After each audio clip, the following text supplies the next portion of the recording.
All right, so let's get on to the more PhiLab focused aspect of the presentation. So I'll be covering really, so we just talked about all the opportunities available in the nonprofit sector, which is very important. However, many of you are researchers, so how can that continue being funded either during your studies or after your studies?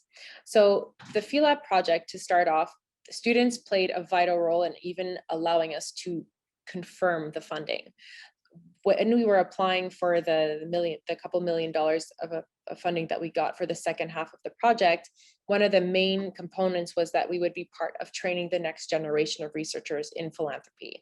As many of you may know, in Canada, there aren't many researchers working on the subject of philanthropy. And for the longest time, most of the research being used was based either in the United States or elsewhere. So one of the PhiLab's mandates was to train the next generation of researchers for Canada. So this is why students are a very important part of our project, and you'll see in the different ways in which we incorporate students into the project. So there's many opportunities available within the network. So we're going to go over the research contracts. So Oscar, this might answer some of your questions regarding funding opportunities for research contracts. These are more of the long-term projects. The second one is our observatory. So more of our short-term research contracts, which are more publications, blog posts, interviews, etc. The third component is our, what I would like to call academic accompaniment. So a lot of our students, either at the master's level, at the PhD level, one of our objectives is to pair them with either their peers, so other students, or also professors or academics that are working on similar subjects, and to accompany them throughout their academic careers. So we offer many opportunities to practice and to present your own research projects and to help you in that process. The final one is more of our networking and events. Of course, with COVID, all of these are currently online, but we do try to offer possibilities kind of like this one, where students can get together and exchange about the different challenges that they're facing and discuss and maybe even collaborate on certain projects. So let's start with the research projects. So I put up 4 examples of research projects that PhiLab has funded.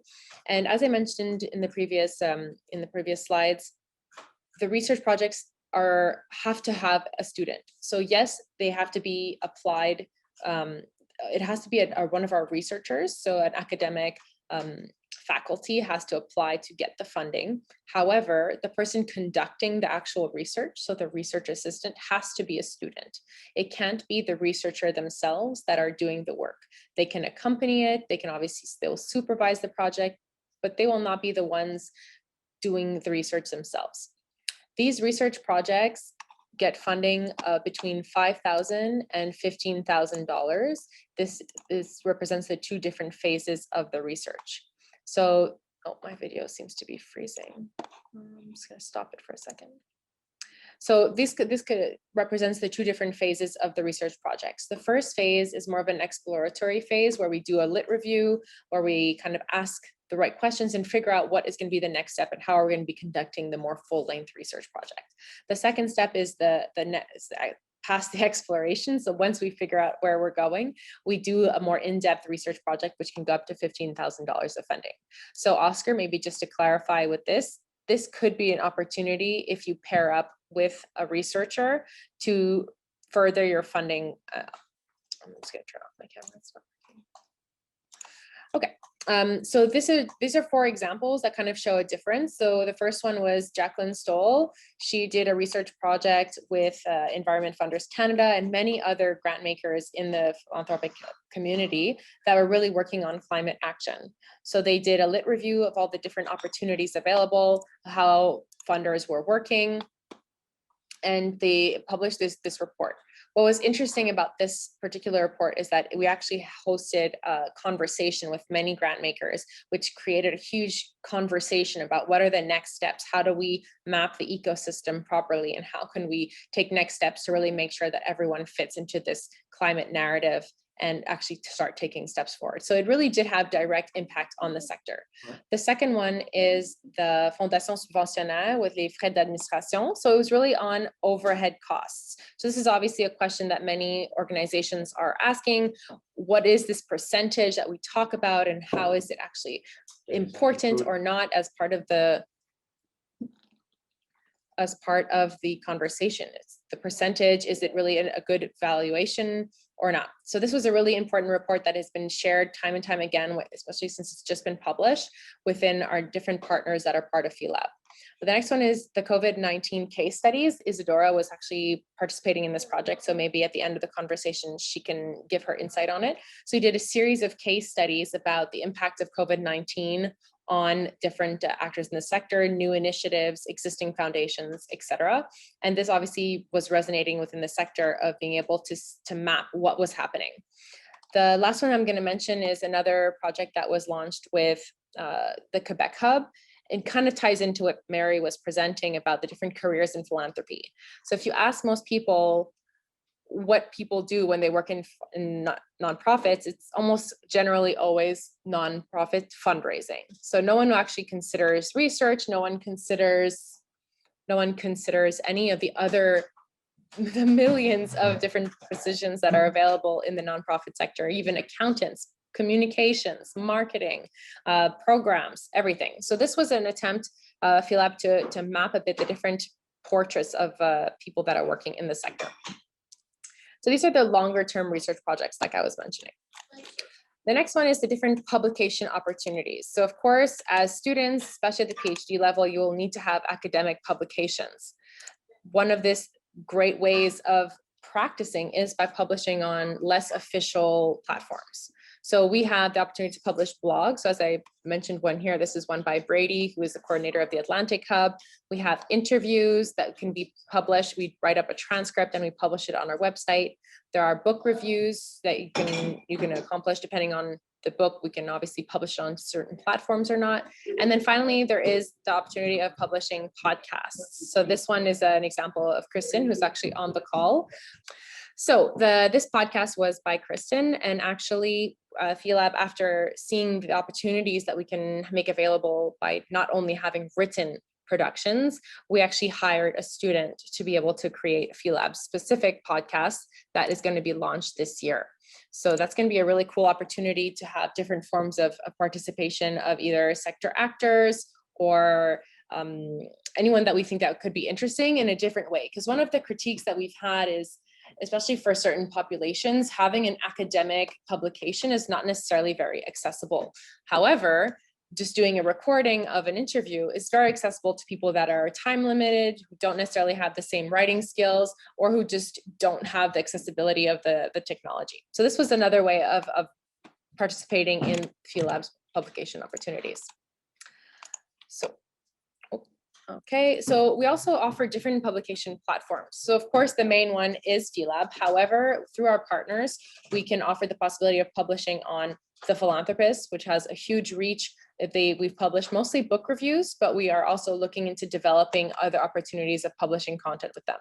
The way they work in particular is by offering so we work with the students or the researchers and the philanthropists. We do a proposal of, we want to work on this particular piece, and then they will see where it fits in the timeline, and then the student will work with one of their editors into making a piece that can then be published on their platform. So that's a great opportunity of getting published. A second one is with Alliance Magazine, which has a 25,000 plus readership across the world, and they often republish our content. So of course, this is a great way of getting your name out there, of being published on a wider range platform that can definitely be great for your CV.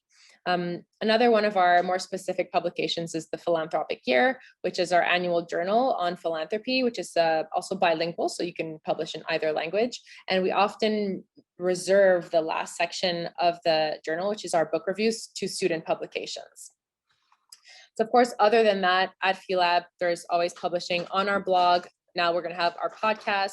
We publish all of our videos and our presentations on YouTube. And we also share all of the research projects, our blog articles on academia, which can then have a much wider reach, because people will really look for that, especially for the academic community.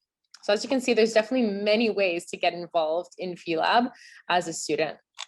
So we've also decided to kind of encourage students, and also we have to recognize the work and the time that it takes to publish articles or to make any form of content. So what we've decided to implement is this structure where no matter what publication you do, there is some form of payment or of recognition. So it ranges from 300 to 100, depends on the word count and on the time we've established that it takes to provide this kind of a publication. And this is automatic. As soon as you provide some form of content to PhiLab, you will then be put in contact with our administrator, who will be able to arrange with you for the payment. So that's also a good way of encouraging students. I've heard so many stories of PhD students submitting articles to these academic journals. It takes them months and they don't even get paid. So that's kind of something we wanted to change at PhiLab and change the dynamic of really encouraging students and supporting them in their careers. So as I mentioned earlier, the academic accompaniment, what I mean by that is every student, when they're working on their master's program or on their PhD, they need some form of support. So PhiLab wants to be there in supporting that career. So we offer different opportunities to present your work. So one of the biggest ones is our study days, ou les journées d'études, that we have at the PhiLab Quebec Hub. And we're hoping they're always open to all students as well. These are ways for students to present their work and to get feedback from their peers, so other students, but also from our partners, so philanthropic actors, as well as other researchers. We also host student networking events. So we've had a few where we just kind of get together, exchange ideas. We're looking into developing other ideas as well. And I will ask for you what you think would be great to develop. And we also have student awards to encourage our students when they're submitting content, and I'll discuss them a bit in the next slide. And we've also hosted student workshops. So these are students presenting their thesis in 20 minutes, same kind of idea as the student day, but in a more closed group, and exchanging on how the other students feel they could improve, and just practicing generally presenting about your project. So to talk about the awards, because that's a really fun part. So these are the winners of last year's awards. So we had different kinds of awards available. So we had some for the short articles on the blog. So this one was won by Brady Reed for one of his articles on mobile work in Newfoundland. We have Katie Scherer in Quebec Hub, which was for hers on SDG number 2 on Zero Hunger in Montreal. We had one for the best interview.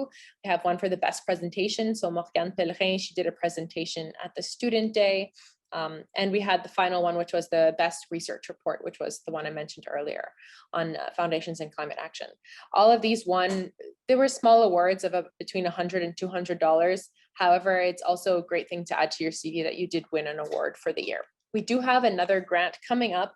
So for those who know her, Diana Lalufal was the coordinator of PhiLab from the beginning. So she was working at PhiLab for over 5 years, and she just left this year because she had a little baby, and we decided to support all of the work and recognize all the work she has done over the last couple of years, and how much she was really a pillar for PhiLab by offering a grant in her name, which will start in 2021, and the details are to come. And she was a student as well, so that's definitely something great that we've put forward. So to talk about the student networking and events, so of course we have academic conferences that we invite our students to participate in. So we just had ACFAS, which was a big conference in Quebec. And students were invited to present, and we reimburse the costs associated with participating. There's also partner webinars, so you can't really see the image very well, but it's actually a webinar that Kristen was involved in facilitating at PFC for one of their webinar Wednesdays. So there's definitely opportunities to get involved with our partners as well. There's of course conferences like the one we're having right now. So the regional conferences where students have presented, they're getting involved in facilitating, as well as participating in events such as this one, which are more casual meet and greets. Throughout the year, much more before the pandemic, we had thematic conferences to bring people together, actually in person. I don't even remember what that felt like, where we talk about different issues, more of a panel discussion. You can actually meet with researchers as well as professionals in the sector. Of course, we hope that this will continue at some point when we finally open up. Of course, we will be continuing with online with a lot of the distances needed to connect. I know that Oscar is out west. and we have people in the Atlantic, so it'll definitely be continuing to be online as well, but hopefully we'll be able to meet together in person.